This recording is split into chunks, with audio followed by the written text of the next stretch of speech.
Jason. Yes, welcome to, I don't think it's too big of a statement to say the House of Fun. It was certainly fun this afternoon when, in the first session, we saw a world record smashed. Adam Peaty, spearheading the campaign for the Brits, smashed his own world record. This place was absolutely rocking. Tonight, though, it is all about the medals. We were here this afternoon, but over the last couple of hours, that podium has been put in place. So somebody's little boy, somebody's little girl will stand on top of that podium as an Olympic champion.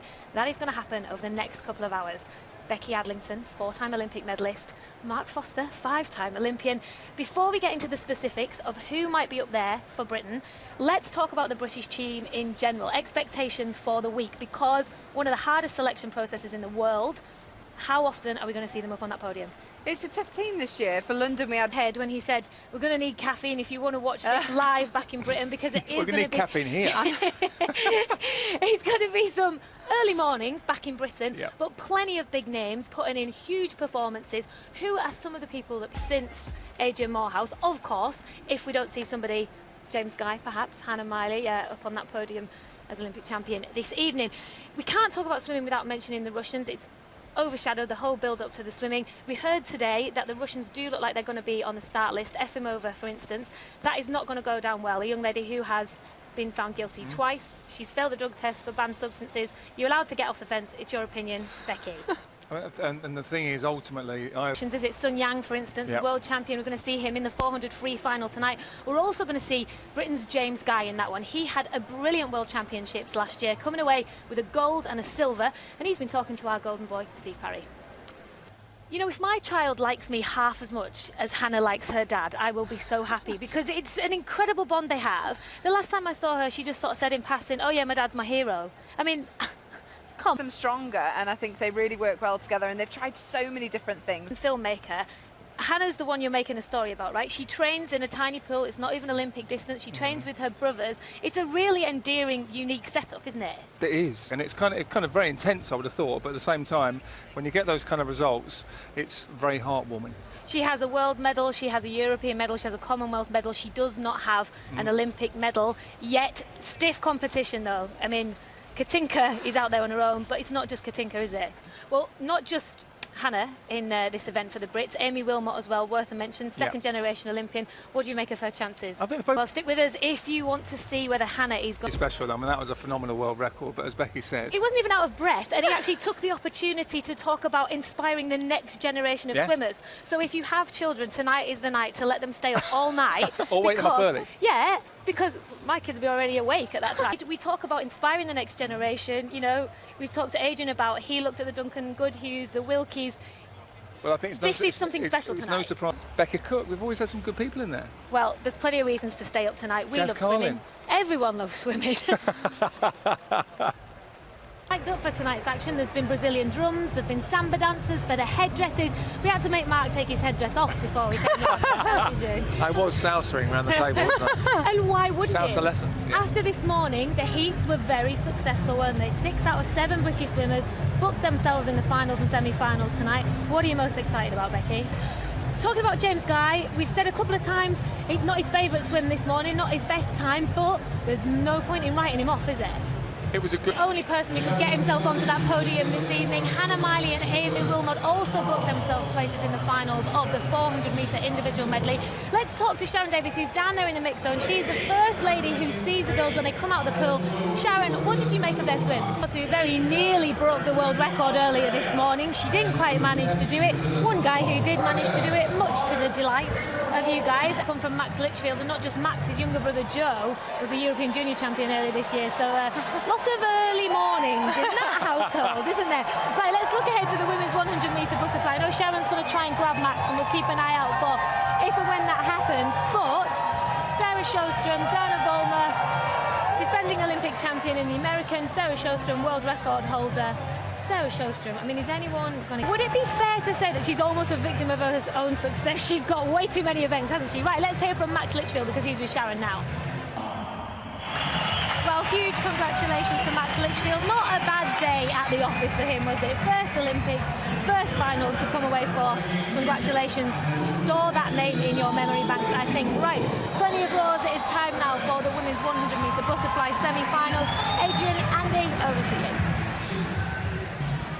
Right, we will be back with the guys for the second semi-final in a minute, but we've been joined by Justin Rose. Hey, Justin, how are you? Not here for the golf. Yep. Well, not here for the golf, obviously. That'd be such a good event. I brought my waterproofs. Golf. Yeah. You should do that. You're in Rio for the golf, Yeah. but this is your first swimming gala. What do you Yeah. make of it so far? Oh, it's unbelievable. I mean, this is really my first ever Olympic event experience. I haven't ever seen one before. I missed out on London 2012 as a spectator. To see how excited you've been getting about everything. You seem Yeah. like you're having a great time, so I suspect I know the answer to this, but some obvious notable absences in the golf team. Yeah. What made you want to come? Oh, for us too. So is the wife with you then? Is she watching the gymnastics? She gets in on Monday, so there'll definitely be some gymnastics viewing, yeah. But I guess for you it's a completely different experience because you're in a big team environment, Yeah. whereas normally you're travelling the world relatively on your own. You're hoping this evening that by watching swimmers in the pool, you'll learn, if you ever go in the water, you'll learn how to get out a little bit easier? Clip the sand, clip the water, it's like a bunker shot. We try and, You know what I mean? we try and skim across the water. He always likes the term snatching the water. All right, he there loves you that go. term. Yeah, don't want to snatch the water. Well, and I've got so much. He's in far less need of golf lessons than I am swim lessons. Yeah. Watch this space, I'm sure there's a Sport Relief Challenge coming on. Right, Adrian Morehouse, Andy Jemison, take us through this second semi-final. So, new Olympic record for Sarah Sjostrom. We're going to see a lot more of her this week. Very, very fast indeed. Very impressive. She will no doubt be one of the standout stars of the Games. Talking of standout stars, Justin Rose, when you walk around the village, because you've been in there a couple of days, you're obviously a sportsman at a certain level. What's it like when you see, are there people that you get starstruck by? A sprinter or, that's a gymnast, and, just got to admire basically all the different types of athletes that there are in the village, and, everyone. Otherwise, don't tell him when you go in, because you only have to look at the colour of his feet to know you love a golf course. Well, because my feet are very white. Yeah, you have a permanent golf tan mark fast So enough. Yeah, from your experience, mine's about here and here, yeah. I got the same. So from your experience in the village, what sport would Helen Skelton do? Be careful. Okay, yeah. I'm not an expert yet, let's put it Listen, I that know way. it's post-watershed, guys, but we're straying into dangerous territory. Let's turn our attention to James Guy, shall we?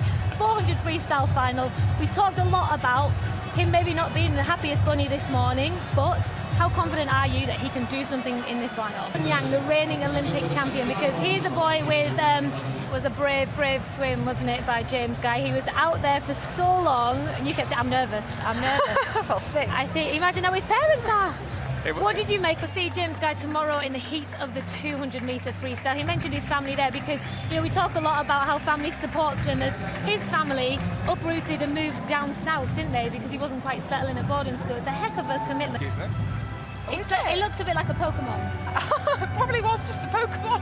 I don't understand that game. I don't get it. We found the Pokemon. We're mums, we don't have time for that.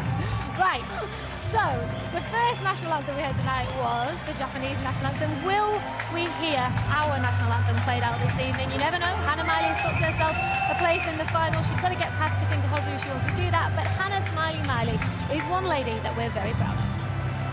Is such an endearing young woman for so many reasons. Very grounded, very down to earth. We've talked about the unique way she trains with her family in that smaller pool. I love her attitude. After this morning's swim, she said to Sharon, yeah, I know Katinka was out there miles ahead of everyone, which she was.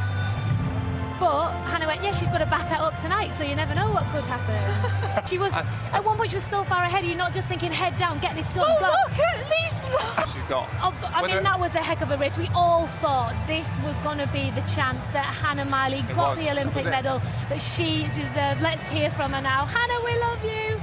Miley agonisingly close to an Olympic medal, just missing out. She may not be leaving here with a new piece of jewellery, but you know what?